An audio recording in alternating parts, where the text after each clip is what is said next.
I love, you know what's weird? The sound wave is so, like, the clap sound wave is so soothing. It's just like a little, Just a spike. Just boop. There it is.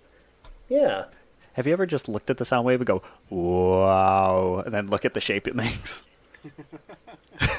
Ooh, I just made one. It looks like a slug. right. I just said ooh and it looks like a sunfish. For me, it all depends on where my mic is plugged into. Because if it's plugged into my docking station, any type of sound I make will generate like large spikes. But if I connect it to my laptop, it's minor spikes. Interesting. I've noticed with this mic, depending on the angle that I'm talking at it, it's louder or quieter. But head-on doesn't do enough. It has to be at the right angle. Thank you. I think I figured out You why. forgot all about the mic. Like Mic and his I mic. didn't forget about the mic. I just forgot to move it. Oh. Mike, you sound so far away this episode. What happened? Mike's mic'd, 'tis mic'd. There we go. Oh, my God. Nice. Oh, yeah. Holy There you crap. Oh, you So sound much so better. much clearer now. How ironic. I have, you guys, see, here's the thing. You guys, I have to hold mine. Yeah. You know what I mean? If I want to be, like, extra cool. That actually sounds different when you hold it that close. In a good way or a bad way? No, in a good way. I don't know what it is, but that sounds a lot better. What if I talk like this? What if I if you make use love this to the voice? What if I sing to you? Please. I need something to put me to sleep. Oh God, no! That would keep you awake with nightmares. Who's killing a cat outside? What's going on? Yeah, yeah. Did somebody run over a banshee? Oh my God. You know what? I realized just now that I can't give you an update on Dungeon Crawler Carl because I've been updating you every time I finish listening to a handful of chapters. And I just finished book 3 now, so I've got to go in and get book 4. By the way, if you keep me informed, like text me on. Are you the loving side. this? I want, yes, because it's so. I have a friend that's reading. They were reading Mistborn Era 1, like you were talking starting about. that next as well. And I found the Iliad on Audible, so I'm going to start listening to that too. Oh, so I would love the Iliad recommend and the Odyssey. Rock On. With Mistborn, Mm-hmm. just no. I'm anytime you come up with anything that happens, let me know. But just know that I'm going to come back and be like, just keep reading. You just got to keep going, man. Yeah, I didn't realize just how huge his. I don't even know, what would you call it? Like, is it the Mistborn mythos? Like, all those books are combined, right? Or like, It's the Cosmere, man. You got to get into. oh, is that what his world is Cosmere. called? Well, that's what the universe is called, man. Nerd. Because you got. Oh my gosh, it's been like a year since I've read them. Scladriel. Then there's. Hang on, Arthur? No, what the fuck am I talking about? Galadriel is fucking Lord of the Rings. No, Galadriel. Hold on. Let me just do this. Do this, and then we'll say Cosmere planets. All right. Also, do we want a lot of preamble, or did we want to jump into this too while you're looking that up? No, you can jump. Let's jump in. Well, finish what you were doing, and then I'm gonna have fun with this, with the intro. So we'll do this. Copy image. This is what you're getting into. Oh God, I'm scared now. So. Oh, what the hell? What is That's that? the Cosmere. Yes. All of those. All of those So these take place. What? They take place across like different Schedule. planets. Do they Correct. intersect? Or wait, here's the Yes. Wait, what the hell is shards Yes. of Adalnal? What? Oh, Adalnalcium? Adonalsium is. I'm gonna get a Just nosebleed. read it. No, because we'll ruin it for the people that maybe haven't gone into it yet. I'll let you know. Let's do when I the intro into the podcast, and then we'll talk about that. Fair enough. All right, everybody. This is the Ramblepack pack. God damn it! Hey, God, Ramblepack podcast episode 69. Nice. Oh, yeah. Oh yeah. And you know what we're going to talk about this episode?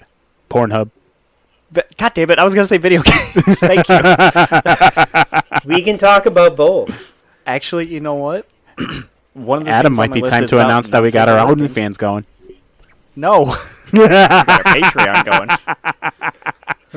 I heard you had some clogged pipes.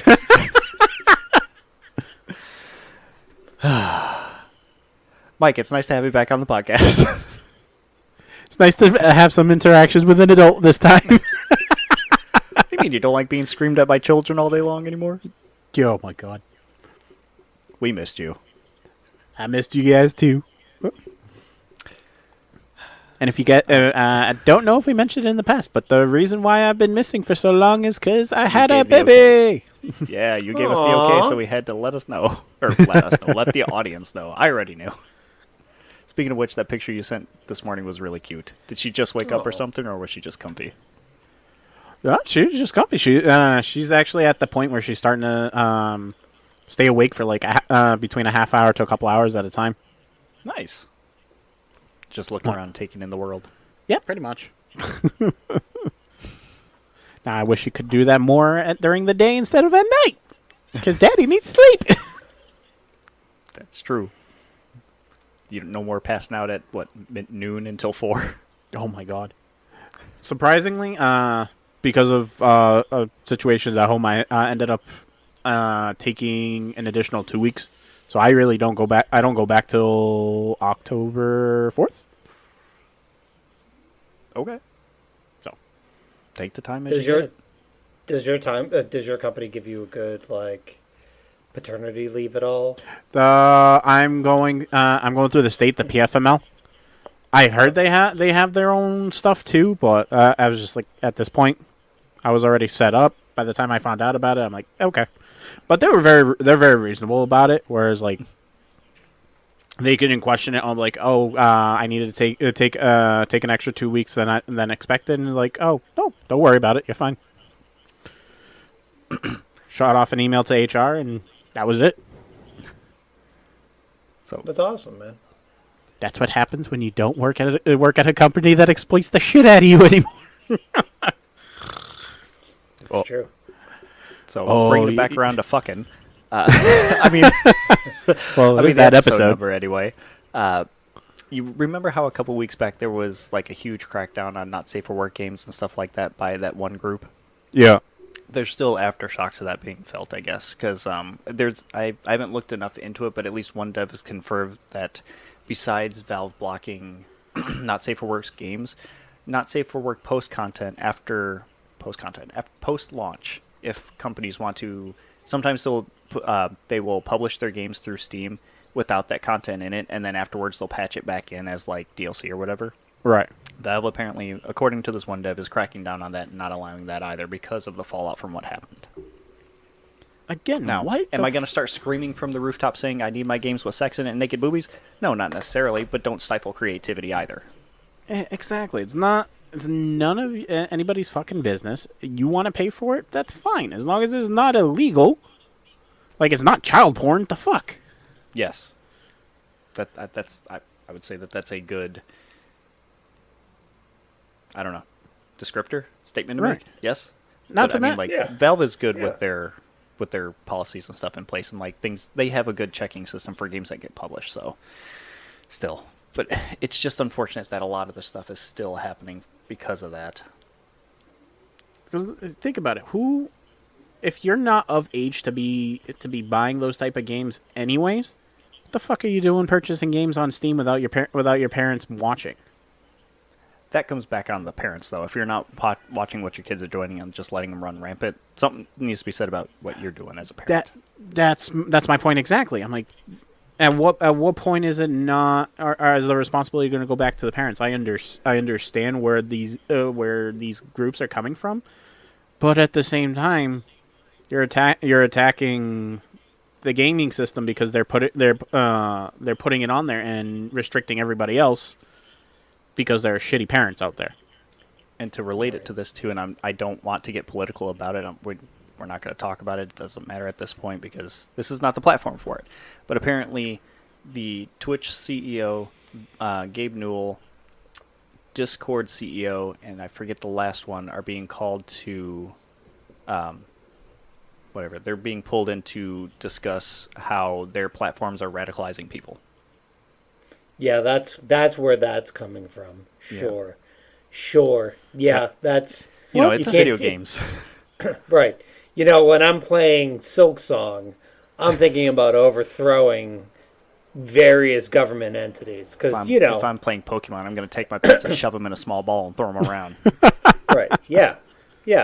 I'm gonna usurp the status quo with my playing of Angry Birds. Yeah, totally. You're going to start chucking birds through windows.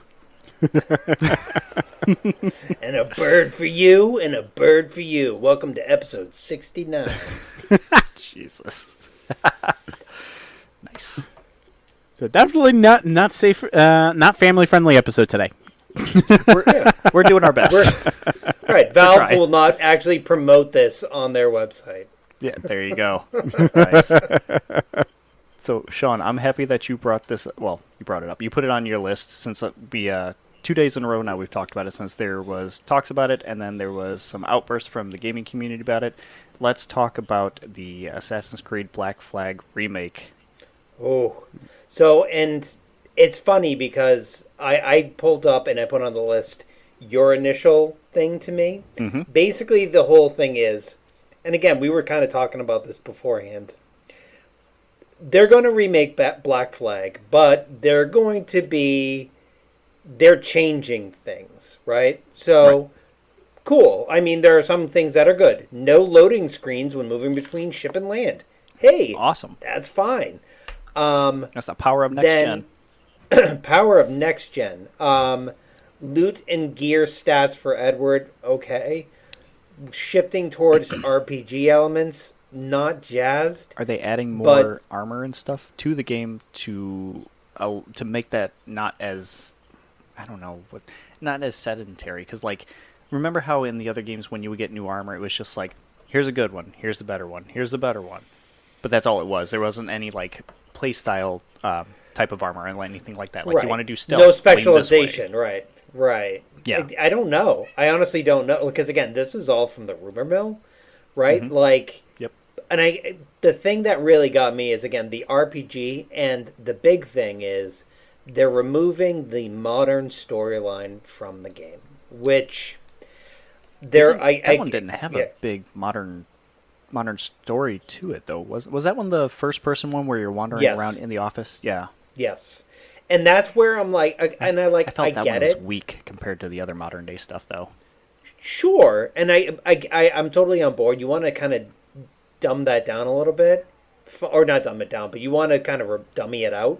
Mm-hmm. Fine, but if you're going to go through this whole big budget thing, and I guess this is kind of my overarching thing with the Assassin's Creed thing in general, there was and again, it's actually in the comments of this, basically people talking about how that was supposed to the modern day storyline with Desmond before, developers changed and they changed the whole arc of the series was supposed to the culmination of all of that was supposed to be a modern day Assassin's Creed game. Wait, when the devs changed, it changed the trajectory of the modern day story? Yeah, because I didn't realize that. Holy hell! Yeah, I forget what the guy's name was, but the guy who was in charge of the guy who kind of thought up the games left Ubisoft, and then he left it in the middle of the series or something like that. I think it was right after. It might have been right before Assassin's Creed 3.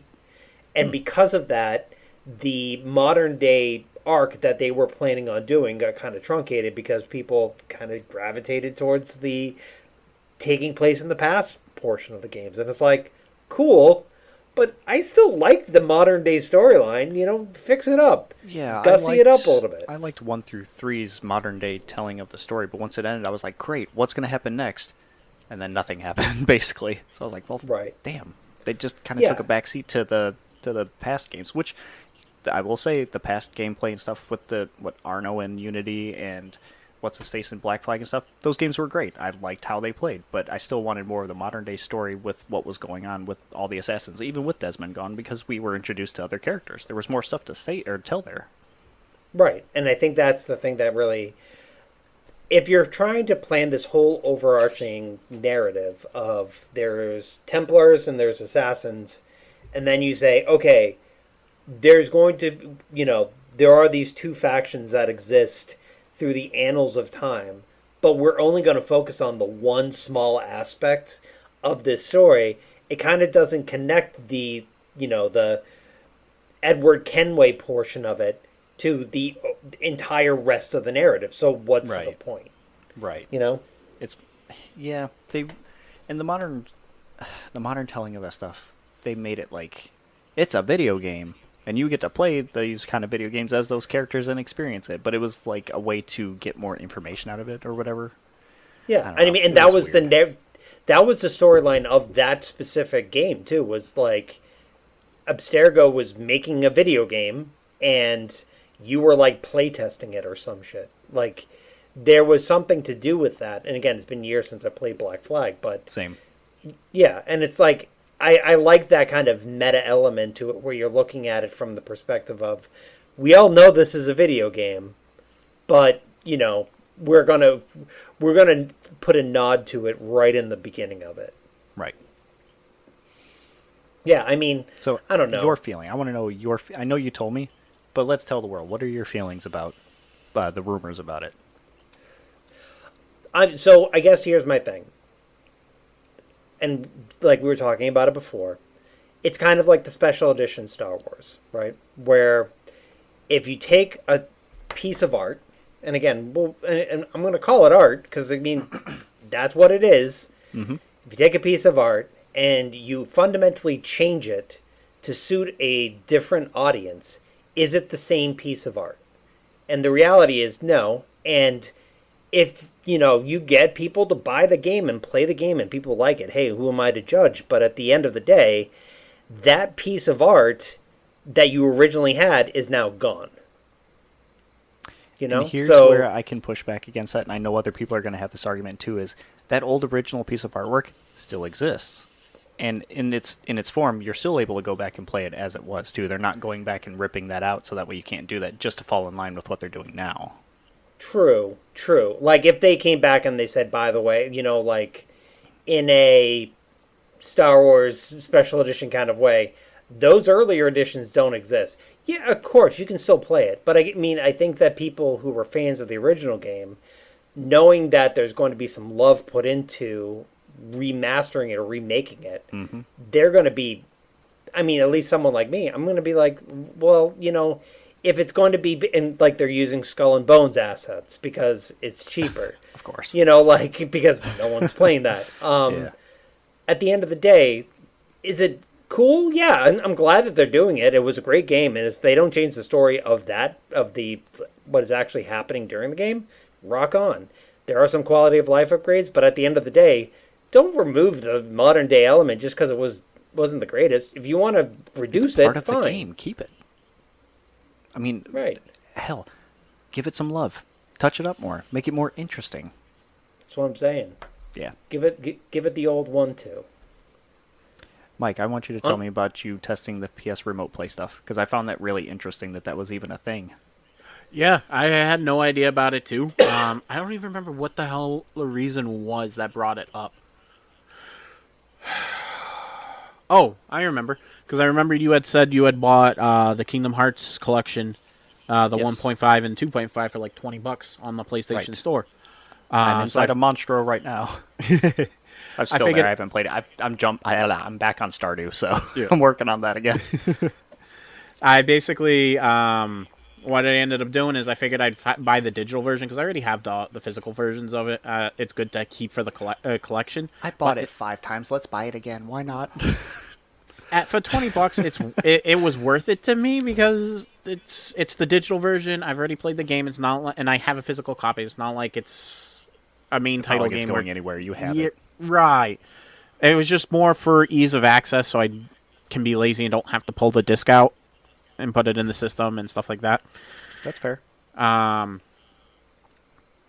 But I want to say I was going through had to go through the PS app because I believe the kids were watching the TV at the time, so I couldn't play PlayStation. The PS app on your phone? Yes, the PlayStation Network app. Okay. And then I Just want wanted to to say they were advertising the app. And I was like, okay. Went to go check it out, and I was like, oh shit, I can do this. So how does it work? If you don't mind explaining. From my understanding, the way it works is you can as long as you're on the same Wi-Fi network as the device you want to stream from, you can connect to both PlayStation 4 and PlayStation 5, and basically remote in like the same idea as the PlayStation Portal, except you don't have to buy the freaking handheld. Right. You can connect to it, but it has to be on the same Wi-Fi network. I was here. Here, I was thinking. I figured I didn't realize that, and I tried to test it out by bringing while I was waiting to pick up Sawyer from school, while I'm on my leave. Figured I'd sit in my truck, try to see if I can connect. Didn't work, but so that kind of sucks. But it's still, even like we talked about. I don't remember how long ago. When it first came out, the PlayStation Portal device, and how much I hate, but I hated that freaking thing when they made that announcement. Mm-hmm. Here I was thinking it was like an actual handheld. No, it's just a streaming device, which you can only use in your house. It's like one step removed from cloud gaming almost. Yeah, that's it. That's exactly what it is. It's Wi-Fi gaming. Well, yeah, and I'm like, what the? When they made that announcement, we're saying what the hell were they charging? Like $200-300 at the time, something like that, for the Portal. Yeah, $200 or $300, I think. Sean's looking it up. As soon as I see a screen flash, I'm like, he's on it. But yeah, no, and you remember how vehemently against I was on it. If it was like a PSP, I can understand that. But that was also, they changed that too, I believe. It used to be only on the Wi-Fi, and you had to have your PlayStation console on, and it would connect to it, and you could play it wherever. But then they opened it up to be like a cloud-based thing, if I'm not mistaken. Oh, I did not know that. Okay. I could very well be wrong too, but that's what I'm remembering. So, $200. So it's $200, but again, like you're saying, it's only on home Wi-Fi because you're streaming it. You're basically connecting to your device, right? So which is like, I get it. Like that's if you're at home. Like, would I get something like this? Sure, if I had like $200 just burning a hole in my pocket. But like, I feel like at you the end really of the need day, to love your PlayStation for that too, though. Right. That's the whole thing. We were talking about this with the Steam Deck. The Switch 2 scratches all them itches. Why do I need to, I can pick it up and bring it somewhere. Right. That's the whole thing. Nintendo makes it so easy to do that. And that's why we ended up getting the Switch, because we could do that. Mm-hmm. But, like, had PlayStation made it like a PlayStation Portable or the Vita, all day long, no questions asked, I would have done it. Dude, if Sony made the PlayStation Portal like a cloud-based thing for their stuff, I think that would have sold a hell of a lot better. Oh hell yeah! That would be like their version of a handheld and an answer to Nintendo stuff, and like one up on Xbox. Yeah, because my thing is with that is Nintendo's already proven that you can make a handheld system like a main system. PSP did it, making it seem like you had the PlayStation 3 or PlayStation 2 in a handheld. And that was awesome. The fact that, especially with the way the systems work now, where not a whole lot of games let you co-op anymore on the same system, that would solve an issue where, like, for example, if you and I are playing Destiny, the first thought that came to my mind about that app, if I can go out of the network, whenever I'm visiting you, I could try to with you. Huh? You can have your character with you. Exactly. I could, if they made it so that as long as we have an internet connection, I could remote into my PlayStation and keep it at home, and we could still play in the same room. Dude, hell, you can have a controller using your phone as you can screencast from your phone to the TV. And it'd just be like your console there. The app hasn't doesn't allow me to do that, unfortunately. At least not on the iPhone. But even then, it's not a big deal. Especially if you have it close enough. Look at the size of the Switch screen compared to our phones. Our phones aren't that much smaller. Right. And even then, if I was really that concerned about it, I can get a small tablet. Same idea. But and it ran pretty smooth from what I was playing. Ironically enough, I ended up starting Kingdom Hearts 1 again just to see how like it handles the cutscenes and everything like that, and I noticed no difference between being on the PlayStation 5 actual system on the TV versus the phone. I want to say my only gripe about it is because of the shadow controls, because it has that feature on the phone if you don't have the controller. Mm-hmm. It's when it'll minimize some of the stuff, but it still shows up on the screen. I haven't figured out if there's a way to just like completely make it invisible. But that would probably be my only gripe at this point, outside of the being stuck to being on the same Wi-Fi network. Since we talked about Destiny Rising a little bit before, do you use controls on the screen, or have you connected a controller to it? To play Destiny Rising, no. The only time I connected the controller to the phone was to try the remote play. But I'm actually gonna have to try that now because I have the PlayStation 4 remote paired up to my phone. This works nice on it. It feels like Destiny when you're playing with a controller. Also, I'm going to try to sell you on something like I tried to do with Sean. Yeah. If you want to play Xbox, if you have a Microsoft account, all you need to do is spend $15 a month or annually or whatever you want to do, however you want to pay it.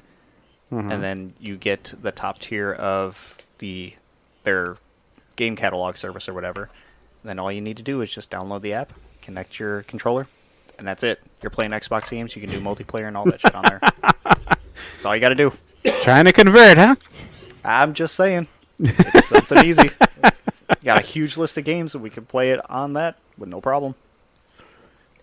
I seriously, I will think about it a hell of a lot more than I was before. I'm gonna say Bill I'm doing Gates, Xboxes. Go ahead. Yeah. Bill Gates just appears from behind you, and he's like, "Yeah, do it." Do it. Oh my god! I mean, their advertising was really good when they were running around saying this is an Xbox and this is an Xbox, and they're just like using different devices because essentially, if it's connected to a Wi-Fi and you can connect a controller to it or whatever, it essentially is that via cloud gaming. Right. It's no big deal. Exactly. Especially if games are going to be going that route now, where they're going to look more to cloud gaming and stuff like that. What's the need for a separate system anymore? That's true, but I really don't want that to be the case. Because then your gameplay won't be as smooth or, honestly, comfortable feeling. I'd rather have it on a system. Right. Sean, how far are you in Hollow Knight? So I'm like, you stopped, didn't you? No. I was playing it yesterday, and it's good. The one thing is, like, I'm kind of stuck, and I'm trying not to look up what to do. Mm-hmm. You know what I mean? So, yep. Like, where am I at? You know the Mantis town? There's, like, this Mantis area where, like, at the bottom you have to fight, like, 3 dudes that are mantises. I don't know. I don't know how to describe it. So I'm like there, and I have to beat them, and like I know it's one of those deals where I have to go over and over again, learn their patterns, and then, that's fine. Yeah. But I'm just like, I get there and I'm like, But it's good. Not It's feeling the it. problem. No, I am. The thing is, I am feeling it. But like even today, I was like, while I was waiting for you guys to jump on, I'm like, maybe I'll just jump on and play a little bit. Then I was like, you know what? I'll sit down in front of the TV tomorrow. It's Friday. You crack open the Switch. One thing, and again, I think this might be causing part of my issue, is that I play it in handheld mode, which, like, it's really to get that, like, that dexterity, that manual dexterity. It's hard to do when you have like a giant system sitting in your lap, and it's Yeah, imagine a controller's like this long. It just wouldn't feel right. Like there's something different about this versus playing the Switch in handheld mode. And there's something really interesting too about. So one thing I do love about the Switch too is you can like prop it up. It has a little kickstand, and then you can pop off the controllers. And I think the Switch did this too, where you could just put the controllers in the little holder and play it just like a normal system. Yep. But you can't do that on a couch. You know what I mean? I've tried so hard. I'm like, let me put this on the controller holder, and try to play this, and then you're trying to put the screen somewhere, and you have to prop it up on like a pillow, which just makes you feel bad because you spent a shit ton of money on that system. I mean, it's good, and I like it. I really do like it. I guess my question to you then would be, how are you liking Silksong? I'm enjoying it, and I mean that is the reason why I brought it up, is because like the game is fun. It's pretty tough. Like even with everybody saying that it's a lot harder, yes, I can feel that, but the devs have explained kind of like why it feels tougher too. It's because Hornet's a lot quicker. She's more agile. So to compensate, the enemies have to be able to combat her thing too and make you think when you're playing. Right. Funny enough, because of that though, there's been a mod that was released called Easy Mode, so that way people can download that, and it's gotten so popular that it's actually got the devs to be like, okay, we need to tune things down a little bit, tone it back a little bit. So I think they either have released one update so far and have made a public beta test for the other update that they're going to put out that tones down some of the stuff, gives you a little more rewards and stuff like that for enemies that you defeat, changes the way some damage is done. Like a lot of the outcry was certain enemy types, when they do things, should not be taking 2 masks of health rather than 1. Which I can understand. Like, running into an enemy, this is the thing I don't like about video games, too, is if you run into an enemy, if they're not physically damaging looking, why would it hurt you just to bump into them? And I know that it's a whole video game thing, but still. But, like, bumping into them takes 2 hearts rather than their attack taking 2 hearts away. I feel like that's something that definitely needed addressing.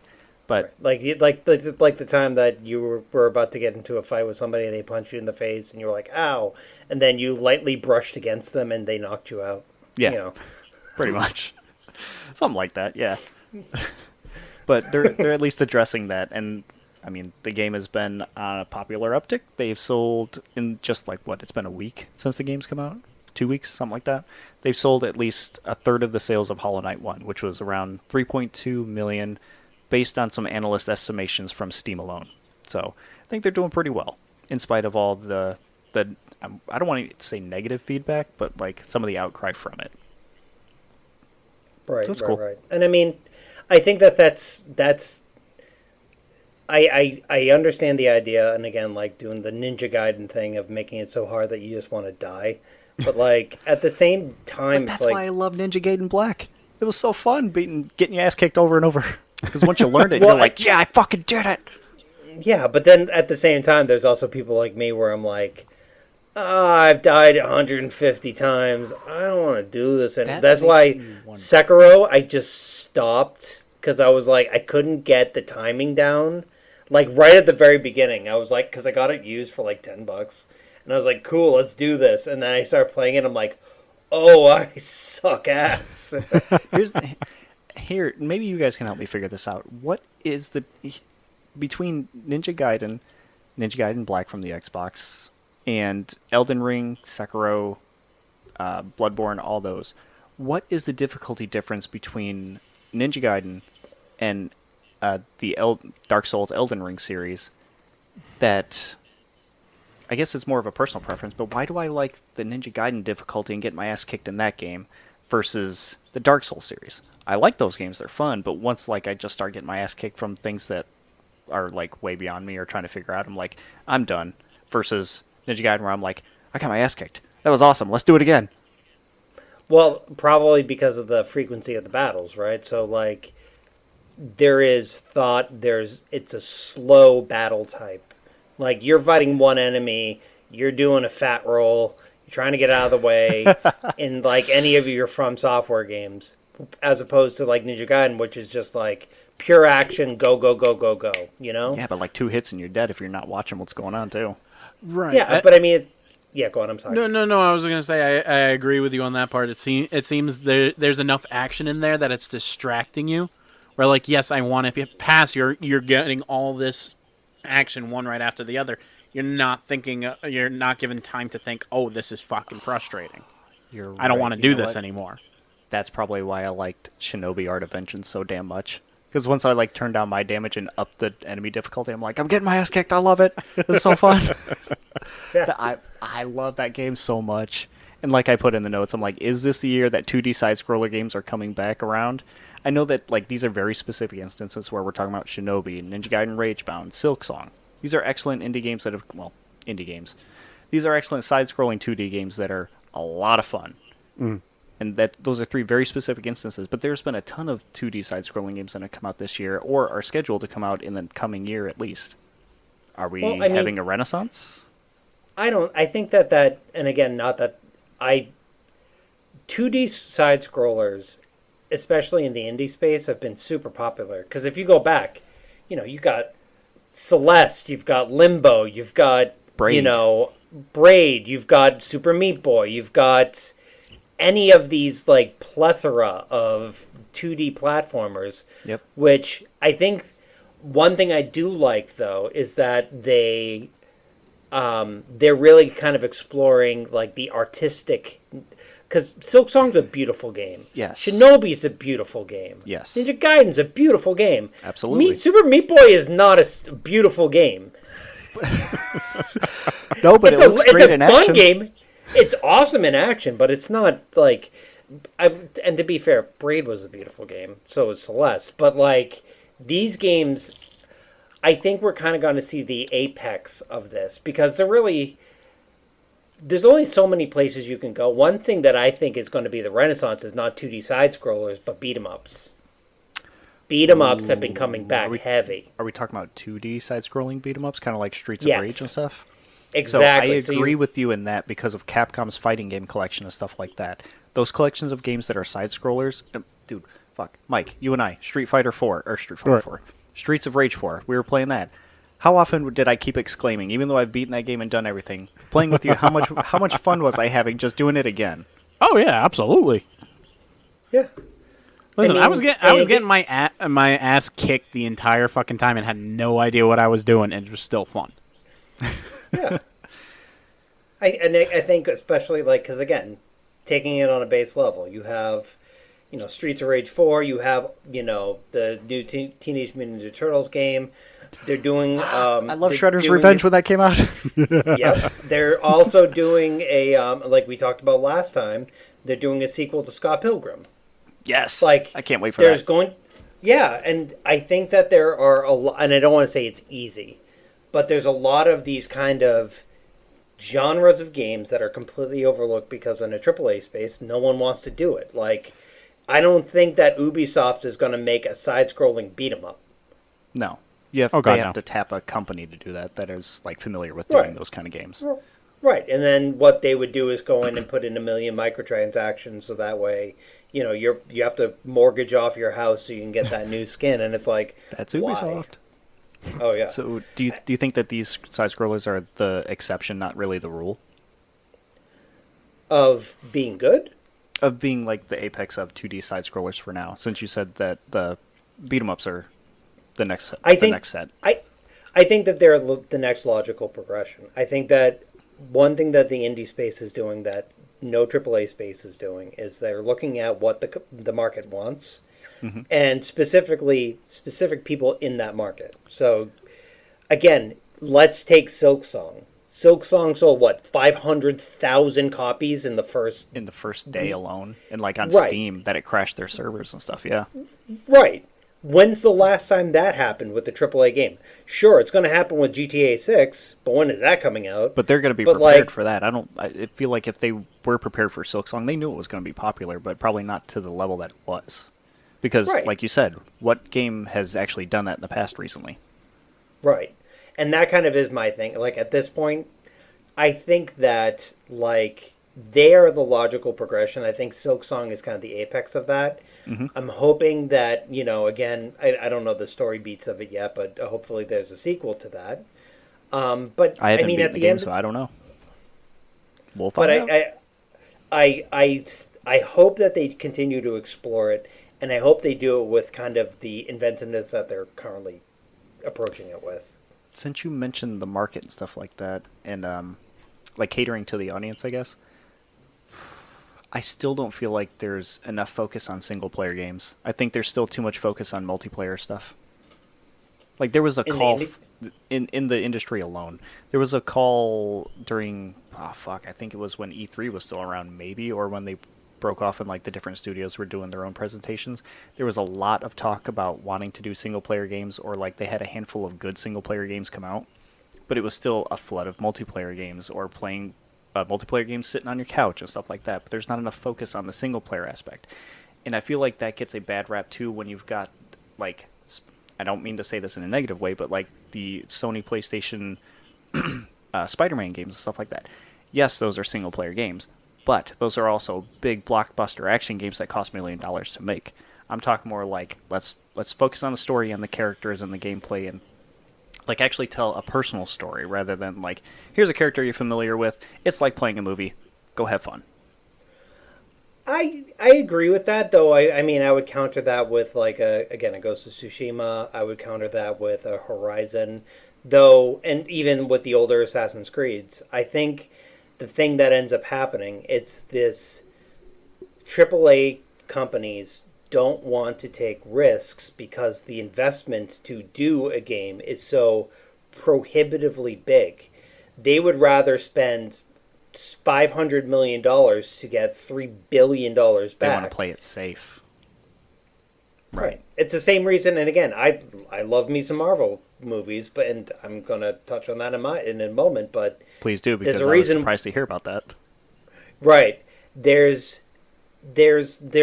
I love them. I love the Star Wars franchises. I love DC. I love all of these things that are going out, but at the same time, you get inundated with it. It's safe.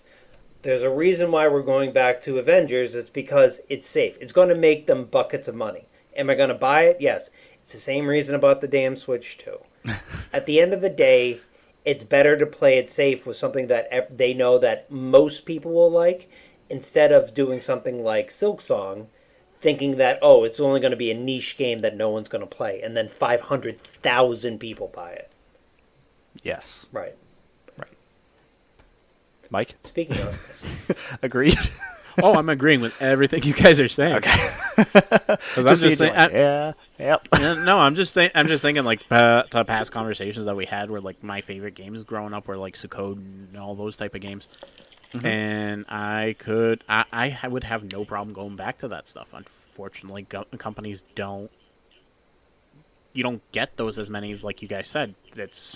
They don't want to take the chance anymore. Look at Square with Final Fantasy. Granted, they were still good titles, but they spent so much money, and they didn't hit as well as they used to. We need companies to take big swings now. Right. So what's this about? Speaking of- Avengers? Yeah, speaking of big swings, yeah, evidently there's going to be a Marvel 1943 Rise of Hydra game, and there's been some... Oh, Mike's interest has peaked. I just saw him tilt his head. I mean, like, guys, come on, like... Hold on. Let's just call this what it is, right? And you can't tell me that picture does not make you want to buy a game. Wait, what? It's what kind of a game is this? This looks like a still from Mortal Kombat. So Like when it's they do going the to be- face-off? You're gonna love this. Okay. it is an action adventure, right? Interesting. So Oh, there is a Marvel fighting game coming out too by the same people who do Guilty Gear and that. Of course, I can't think of their name right now. Arc System Works. So there is going to be an awesome fighting game coming out with Marvel characters too. If you haven't seen that, one thing actually, and again, totally, you're going to love one it. thing that I loved that Marvel put out, or whatever game company actually put out, Midnight Suns. Mm-hmm. Like, that is what I want to see. Like, You don't see a lot of games like that anymore either. No, God, no. right. It's basically SOCOM, but with cool Marvel characters. It's awesome. With this... Wait, SOCOM? I was going to say XCOM. Or XCOM, I'm sorry. Hey, you could have been right too, who knows? I got confused. Coming back around to the episode. At 69. The one thing, like, Nice. and again, going back to this idea of, I like to see a property, if you're going to do it, do something interesting. Again, let's take Marvel's Avengers, movie one. That was, for its time, brand new. A multi-million-dollar action movie that ties together a whole franchise. Great. We've done that now 3 times. Yeah. How are you going to bring me in this next time? You have Thunderbolts, loved it. You had Fantastic Four, I liked it a lot. But like, let's look at DC. DC has Peacemaker, fantastic. Like, they're really kind of reevaluating what the reason is people want to get into it. This game, it doesn't take place, like, there's no Iron Man. It's, looking at the cast, it's going to be Captain America, obviously. It's going to be a version of the Black Panther. There's going to be a Wakandan spy network leader and a Howling Commandos member. It's not, you're not getting the Hulk. You're getting, I mean, Captain America and Black Panther, obviously, you know, they're very well known, but you're not, it's not like the Marvel's Avengers game that got put out that no one gave a shit about. Yeah. Mike, you would have more to say on this because I know comic book characters and some things, but I'm not that well versed in that stuff. As far as the games themselves, I'm more into the Marvel movies, and I have some knowledge, not in-depth knowledge on the comics, but video games I don't know much on. I am liking the idea. Granted, it's being advertised as an Avengers movie, Avengers video game though. This one, no, it's just Marvel 1943. Oh, okay. Because I was gonna say it basically sounds like it's a Captain America game at this point. Right, exactly. That's what it. And again, I like the idea. It's not taking place in the modern day. It's taking place during World War II. Like, right. I am down for that. And you said it's action adventure. Is it like open world action adventure, or is it levels? Kind of like the Guardians of the Galaxy game, because that was actually an excellent game. That was a good game. And actually, it was funny because I remember I was watching Game Ranks when that came out, and they were like, "Well, we wanted to hate it, but this is like our favorite game of 2022 or whatever it came out." Yeah, they nailed that one. It was so good. Just do this. This is for Mike. Yep. Putting this in here.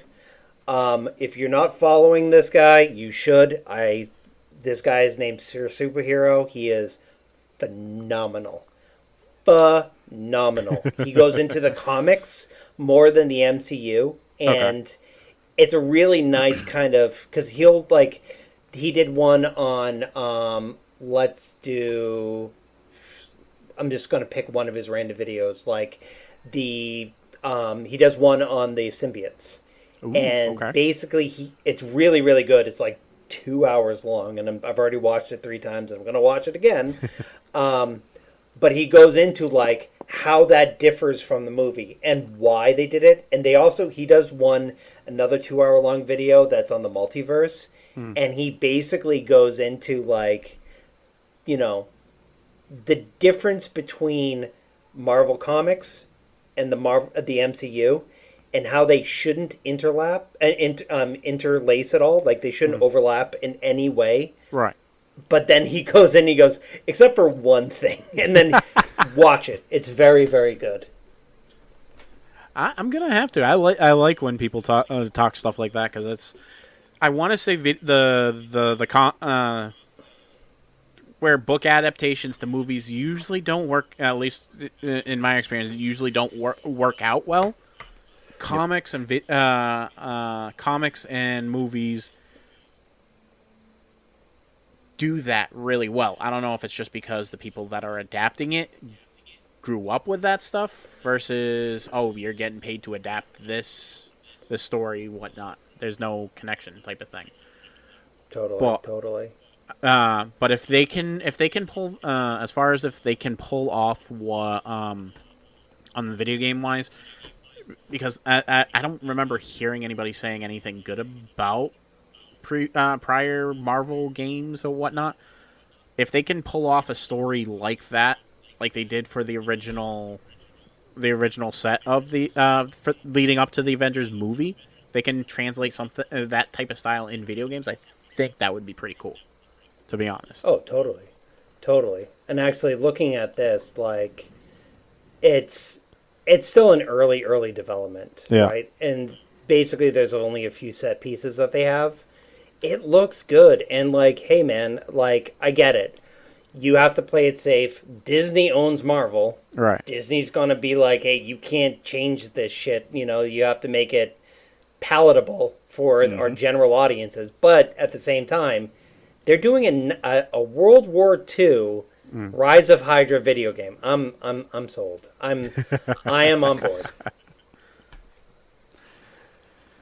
Speaking of, go on. I'm sorry. I was going to say you definitely have to be careful with a mouse because they don't want you fucking with their shit. But I'm thinking now with how Marvel's been handling, especially like the R-rated stuff and like that.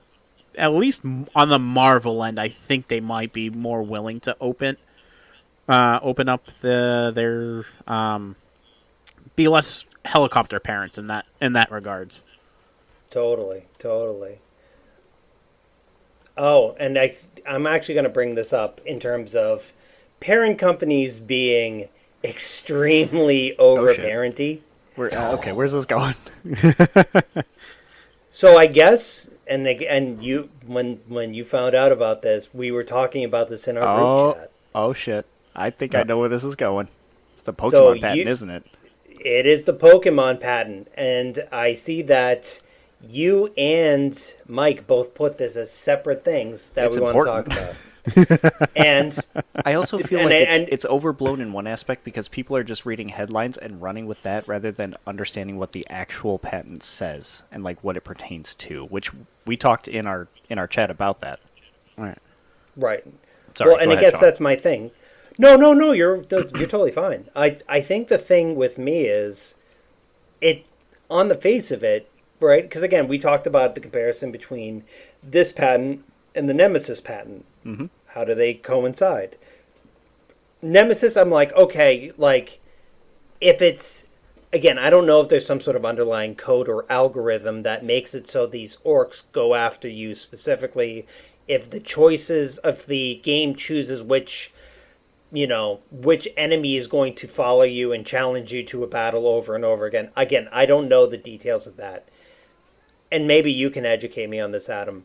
What is the details of the patent? Because it just seems like they're saying, hey, we had a good idea. Now you guys can't do that idea.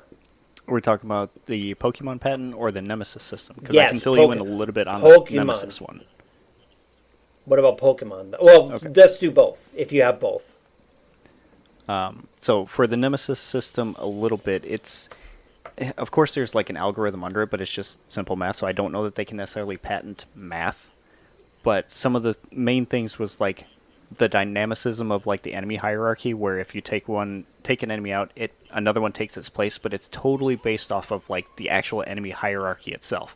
They level up based on what's going on and things like that. So your interactions, how you attack their armies, who you take out and stuff, their ranks change dynamically based on that. What can you think of another game that has a system like that or something similar? Like, because it's an active army that's like everything is running all at the same time. So when things happen, everybody changes places. I'm assuming Dynasty Warriors? I don't know. No, because that's static. I don't know. I honestly can't think of any. one of the blurbs here I'm reading that says the system creates a procedural hierarchy of enemies with individual names, personalities, and memories of past encounters with the player. So they remember what you've done to who, what, and where, and will hunt you down sometimes depending on what camp you're in and stuff like that too. Like basically, the generals and stuff have their own personalities and set goals in mind and things that they want to do, and that interacts with the world dynamically rather than having a set of stats for them. But if they are able to defeat you, they get stronger as well. Right. So that was a lot. But I of, mean, right. Yeah. There's a pretty in-depth thing. So now, how does that tie into the Pokemon patent? So, just like with every other patent, it's very specific information. It's got to be spelled out from dot your I's, cross your T's, A to B. It's got to be all very specific. So with this, the patent idea is what people believe is like, because you capture the Pokemon or in another game a character in some sort of circular or spherical device or whatever, and you can call it out and start battles, that's what the patent is. But it's not. It's more akin to the Pokemon Sword and Shield auto battle mechanic, where you're running around a field, stuff starts happening right away. There's no load times, there's no stop, look at this, choose what you want, and go. It's automatically, you have this Pokemon, you run across somebody, you throw out the thing, they start fighting, you can set what they're doing, you can choose what their attacks are, and it all happens dynamically there. That's something similar to what Pal World was having too, which is where all this is stemming from. Pal World had a system, well, I think they do, but they probably have to change it at this point, but they have a system where it's a dynamic system where you've got a character in a device of some sort that you carry around with you. You go and hunt down other monsters, you toss them out to fight, but you're also actively doing something there. You're fighting them with guns. Pokemon doesn't have that, but it's still an auto battle system. It's still similar to Pokemon where you're throwing out a creature with some sort of device that carries them around with you. You start the battle without any kind of loading things. It happens, excuse me. It happens in a world map. You get experience, you do all this stuff. A la Pokemon Sword and Shield. So what Pokemon did was they went back and patented that specific system for like the auto battle, and then spelled out these creatures in these kind of devices with this kind of battle system that's happening in this kind of way. And then it was permitted by the U.S. or it was granted by the U.S. or whatever. So because that they filed the patent here in the U.S. and was approved for it, they can retroactively go back and say, okay, now that we have this, you can't do that. Okay. Sure. I can see it more that I thought. For my understanding, and again, I'm definitely one of those people that you were describing that just taking the headlines. But from my understanding, I thought it was just the basic release, you can't battle type of thing. Because then at that point, who the fuck are you to say? Let's say, for example, we have Digimon. Right. Same type of system, same type of idea, or Monster Ranchers. Right. Or any sort of summon in a Final Fantasy game. Yeah, exactly. Right. So I guess that's where my slippery slope argument comes in of, cool, as long as it's a, hey, you're holding, if I came out with a game that I had instead of a Pokeball, I had a Shawnee box, and I toss it, and then, like, puppies flew out of it. Okay, fine. That's a little too close to home, but, like, summoning and stuff like that, I'm curious about if, and again, my argument is this, if something is that unique, somebody has to come up with this stuff to begin with. So, at the end of the day, jumping on an enemy, that's a very specific movement to kill an enemy. Right. Can Nintendo, and again, I don't know if they're the first one, they probably aren't the first ones to do that level of platforming, but can they go back and Borderlands? Say, sure, right, you can do, right, I think there's an achievement for doing that. There is. It's called, right. It's a Me or something like that. It's like a callback to Mario. Right, there you can do, I think you could do it in, well, it's not, you wouldn't kill anybody. You can even argue that you can do it in Hollow Knight with the Pogo attack too. Right, you can do it in, I mean, if you're going back, every major platformer has had some variation of that going back through the annals of time. You watch me doing that in Shinobi. I was doing my dive kicks, jumping around on people. Right. I mean, and I guess that's my concern is like, okay, cool. That's a very specific instance because they don't like Pal World. Fine. Okay. I have a little thing to read to you from The Verge as well once you're done. Basically, I'm just done with it with like okay, we get the point. You don't want, you brought the toys, so that way you are going to be the only company that plays with the toys. But at the end of the day, can you then go and say, well, all toys in some capacity? Like Ghost of Tsushima using wind as a notifier. Can they go and patent that? Which, by the way, Legend of Zelda could fight that because they used the wind in Wind Waker. Or, well, here's my thing. Going back to Zelda, Z targeting. That too, yeah.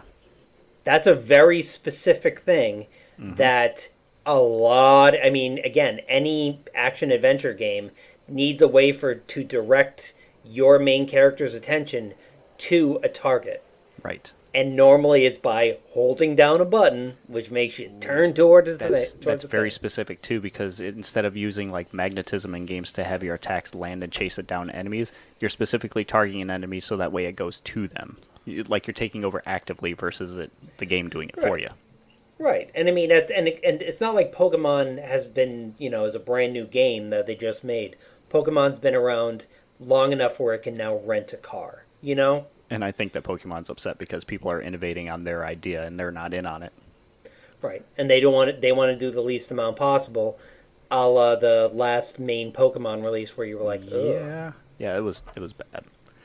So I'm going to read this little paragraph from The Verge here. This was written by, I don't know because it just says summarize. I'll find their name on it here in a second. But it says that, I quote, "The patent outlines the process by which, after the player has summoned a sub-character, and a game software would determine whether to initiate a player-controlled battle, an automatic battle with the sub-character, or automatic movement by the same sub-character. In general Pokemon terms, say you're out in the world and you summon your Pokemon by throwing its ball. Did you throw it at a wild Pokemon? That's a regular battle. Did you throw it near a wild Pokemon? Your Pokemon will come out of its ball and start an auto battle. Did you throw it far away from the wild Pokemon? Your Pokemon will come out of its ball and walk around. It's not a patent solely on summoning characters to fight enemies or on automatically resolving battles. It's the whole web of options as described in the claim." Right. So And that's how specific it is. Speaking on that, and speaking of on patents, not patents, but copyright infringement, Tencent came out and said, because they had the Light of Motrium, I have not heard about that. What the hell is that? So basically, it's Horizon. Oh, the Horizon game. Fuck. Yes. So evidently, in this article, they went out and they said, "Hey, we went to Sony and we said, we can help you out. We have an idea for a sequel to Horizon." And Sony was like, "No, we're good." And that's fine. They have the right to do that. And then they went and made a game that was exactly like Horizon. And that's what shot him in the foot. Right.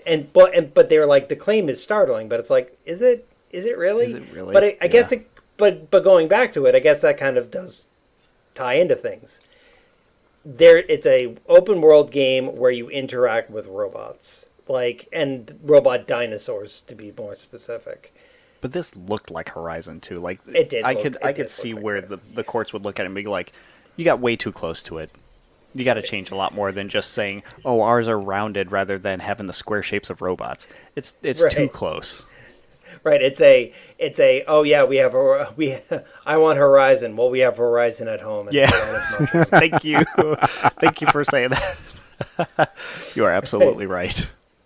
I mean, again, I think the thing with, at the end of the day, it's a multi-million-dollar franchise, both Pokemon and Horizon. I get it, and again, I want intellectual property rights to be upheld amongst in all tiers. Mm-hmm. But my suspicion is going to be that there's probably some independent gamer back in 1996 who was like, "Hey, I came up with a game that you could throw a ball and a Pokemon, a monster would come out and fight for you." Mm-hmm. And now they're like, "Well, I can't fight that because Nintendo has a cadre of lawyers at their beck and call."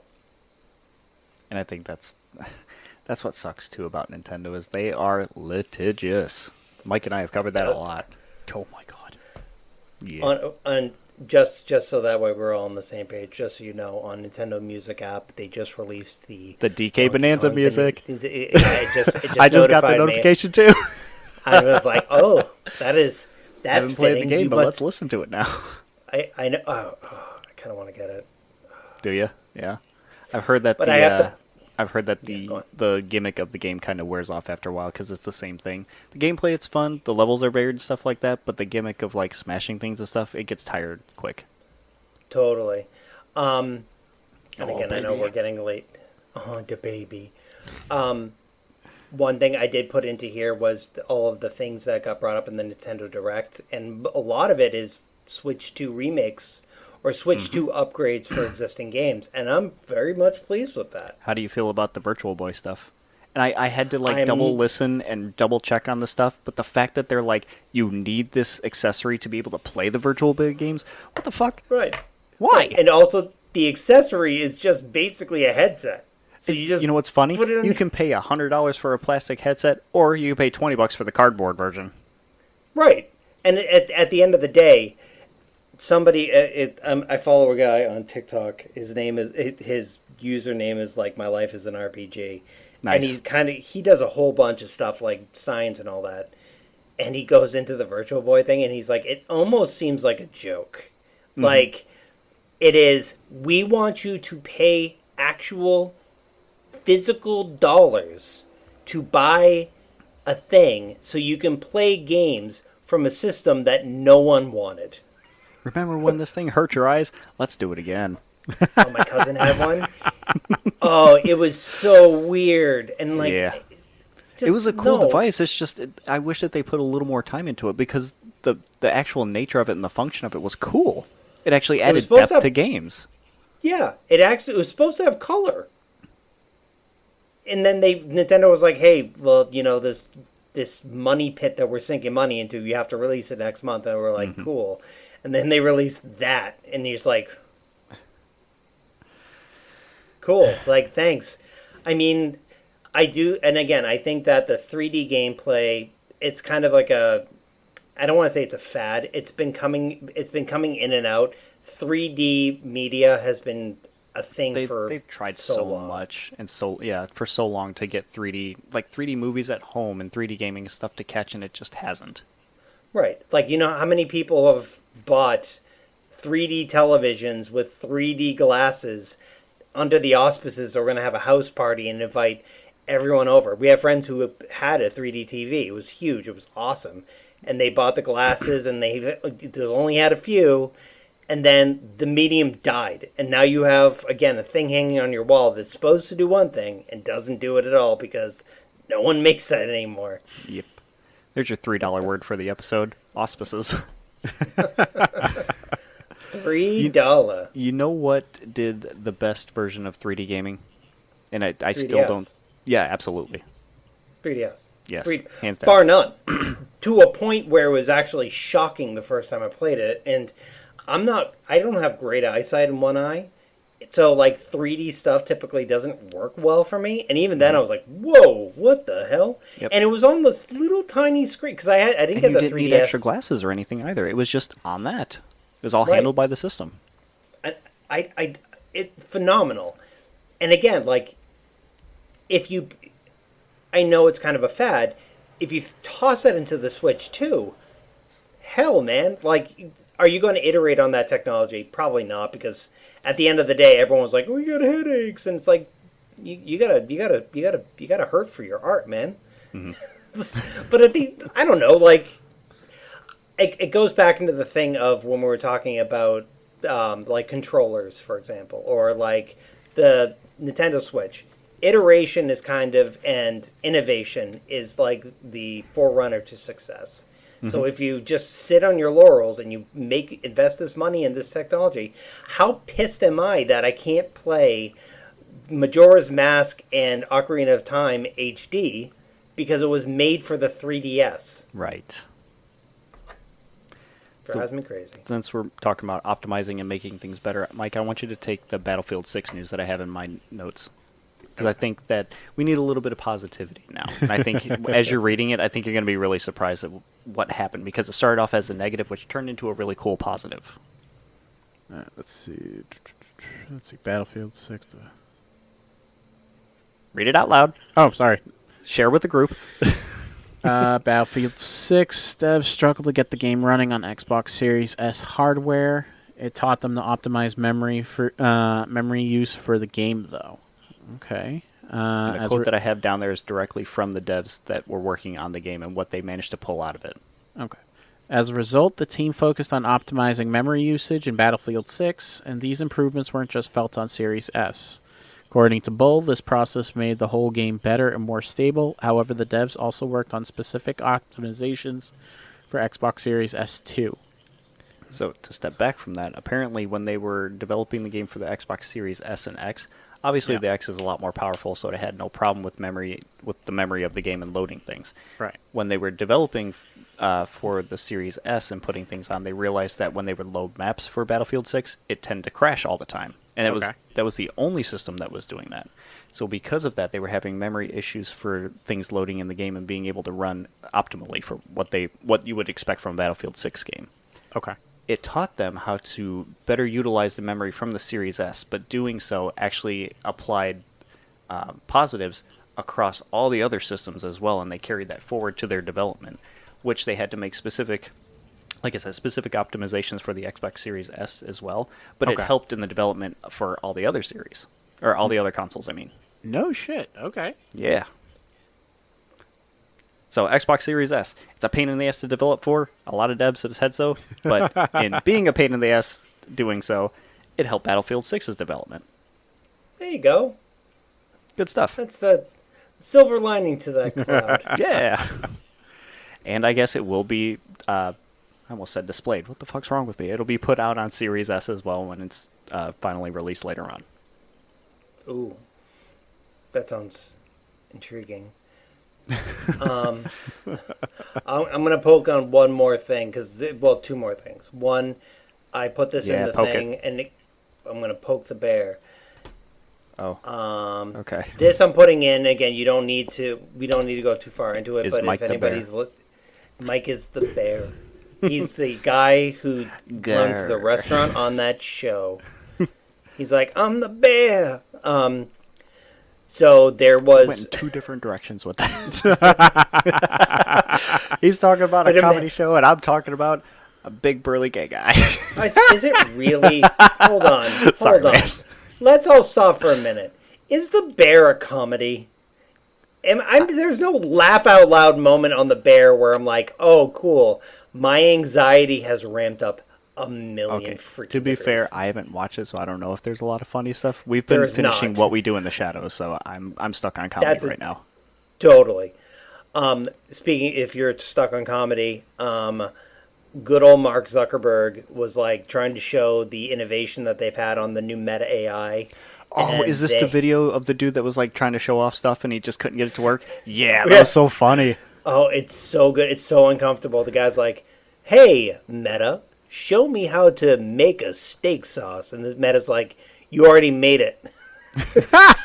And the guy's like, no, I didn't. Tell me where to start. And it's like, but everything's already combined. Yeah, dude, that was so funny. It was like, how do you make a steak sauce? Well, let's see. You did soy sauce, or you've got soy sauce, you got this and that. And he's like, well, what's the first step? And then it just goes silent for a minute. He's like, hey, Meta, what's the first step? Silence again for a little bit. It was so messed up. Oh, it's so good. The only other... well, I guess I'll do the other two things as well. There's going to be a Splinter Cell animated series, which is... Ooh, okay. Cool as shit on Netflix. Who is the developers of the show? That is actually what I'm going to pull up right now. Let's take a look. So it's being done by the creator of John Wick. Really? That's not what I was expecting. I thought it was going to be by the same people who did Castlevania. No, well, so it's a similar style. It looks to be a similar style artwork, but it's being led by Ubisoft Toronto. Okay. And then the character, the main titular character of the what is his name? Jesus. Titular. Titular. Hey, 69. Hey. So Sam Fisher is going to be voiced by Liev Schreiber. And there's going to be a bunch of other people in it, and it looks really cool. Cool. And then the other thing I was going to put on was Okami might be getting a sequel, or is getting a sequel. I think it's about time. Oh, you're going to love this. Did you play Putting Okami, this- Mike? I never played Ukami. I wanted to. It looked beautiful when it first came out, so I'm very surprised. They put out an HD version of it too, didn't they? That removed like the blur effect or whatever was on. Yeah. Yeah. I have the HD version now on the Switch too, and I have to get back into it. I played it for a bit. It's super interesting. It's basically Twilight Princess without Link. Mm-hmm.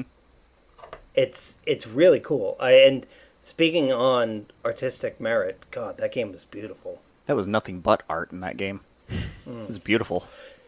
It was a game mechanic. Yeah. You get to draw with a paintbrush. Yeah. All right. The funny I know thing you're trying... is, yeah, Go ahead. Yeah, go on. No, You go. go. Ahead, I'm sorry. No, you finish your sentence.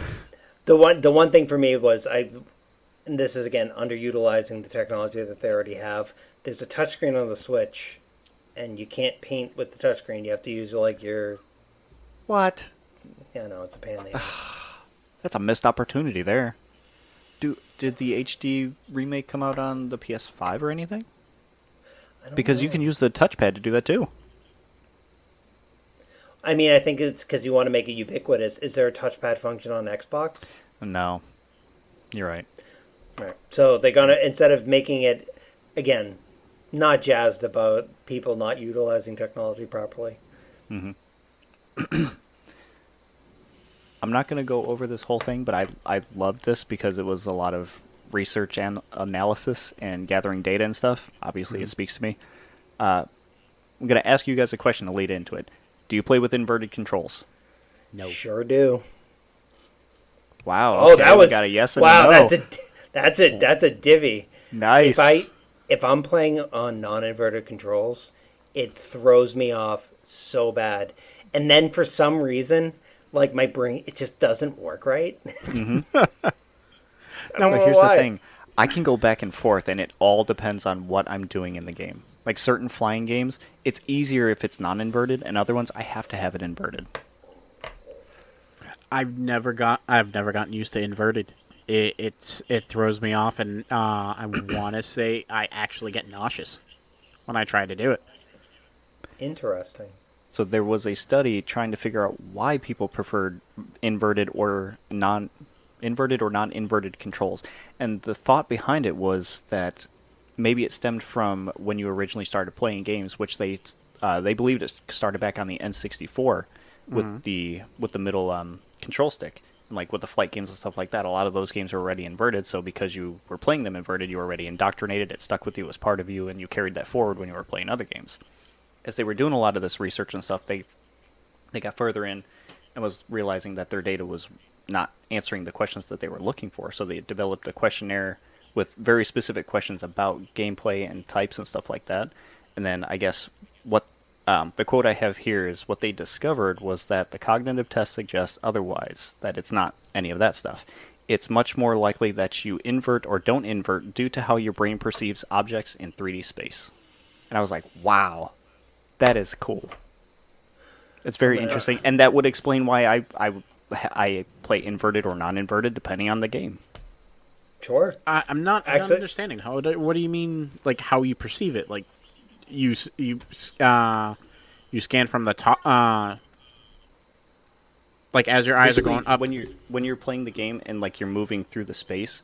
Yeah. The way that it moves in that space and you're controlling it, it doesn't feel right one way, but it feels right the other way because of how you're seeing it from your viewpoint and moving through that space itself. Right. I mean, that's It's basically a natural feeling. Okay. So I've done a lot of CAD work, and that's kind of something that it is really interesting. There's a very, I'll use Autodesk as an example. Autodesk is a very standard structure moving viewport, panning in and out, like tracking. There's Yeah. a very specific way to do it. And the minute that somebody makes one change, it's like I worked for a company a million years ago that their software was all one click. So you could do everything basically with right or left mouse clicks. And it didn't really use it used the scroll wheel to move in and out, but didn't use it to pan. And I couldn't do shit.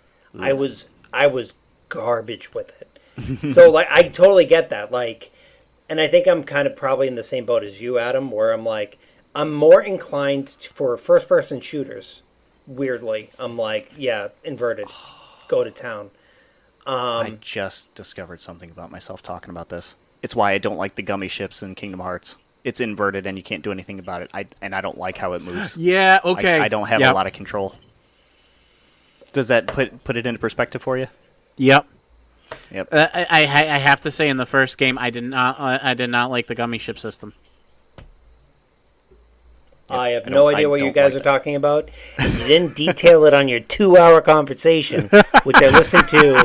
By the way, Sorry, man. if you're already listening to this podcast, go listen immediately if you have not to the 2-hour explanation, which at John some point will listened, be yes. followed up with me and Adam explaining The Legend of Zelda to Mike. To you, Mike, yeah. You get to listen to us. Go on. Oh. Going down that rabbit hole. Have you ever read Hyrule Historia? Back in the day, we didn't know. Encyclopedias back there to reference. We're going to have fun. All right, gents. Yes, sir. Are we all set to hit the... I almost said hit the bricks. Hit the hay. Hit the hay. Mike, you need your I think rest. We are. Hopefully the babies are sleeping. Oh no, I've been staying. Well, it sounds like they're sleeping now, but I've been staying up till about 1, 2 o'clock in the morning. That way, Callie can sleep, and I just take care of the baby. And then from then, I sleep till maybe like 6, 7 o'clock. And if I need to take a nap there in the middle of the day, I'll do it. All right, folks. Oh, shit. I almost said bye without doing all our normal things. Yeah, folks, we come are on, on... I'm sorry. We are on Patreon, and I'm current on YouTube videos, so if the podcast is live on here, the video version of the podcast is live on YouTube as well, which is just our logo with the splash screen on it, and you can listen to us talk or whatever with captions. But eventually we'll move to camera once things get figured out, get a better TV. TV? Yeah, get a better TV. That'll do it. Get a better computer. Anyway. Besides that, you can follow us on Instagram and Blue Sky and not Twitter, the other one. Oh, we're on Patreon, so you got to follow us on there too. Threads. You're thinking of Threads. Threads. Thank you. Threads is the other one. Yes. Threads, Facebook, Blue Sky. I almost fucking said Twitter again. And follow us on Patreon because Patreon gives us some sneak peeks about what's going on with the podcast and some different posts and stuff. So you get to get a look at the topics of this podcast. Before you even get to listen to it. And eventually, I'll learn how to get snippets of the podcast itself and throw them up places to give you a little sneak peek at the next episode. So, Hell yeah. Do it. let's go to bed, folks. Separate, All right. not Yes, together. Daddy. Not everybody. Okay. 69. Yeah, we did it. We got through it. Or we did it. It's a It's sex almost thing. like we went to completion. There you go. All right, I think it's time to go. Later. Bye. Night, guys.